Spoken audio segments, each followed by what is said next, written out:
نامه آیت الله پسندیده برادر خمینی به وی در تاریخ 15 مرداد سال 1362. شما خود از هر کسی بهتر میدانید که من از ابتدا با مداخله روحانیون در امور کشوری و لشکری مخالف بودم و به شما گفتم وقتی ما مصدر کار شویم، اگر کارها مطابق خواست مردم نباشد، همه نفرت متوجه ما خواهد شد و در نهایت اسلام ضرر خواهد دید.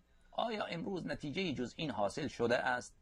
این مردمی که در راه اسلام از جان میگذشتند و در زمان شاه از فکلی، من معناش نمیدانم، و بازاری و دانشجو و زن شعائر دینی را محترم می‌داشتند، امروز نه بدین توجهی دارند و نه برای شعائر دینی ارزش قائل هستند. آنها میگویند اگر دین این است که اولیاء جمهوری اسلامی اعمال میکنند، بهتر است ما کافر باشیم و اصلا اسم مسلمان روی ما نباشد.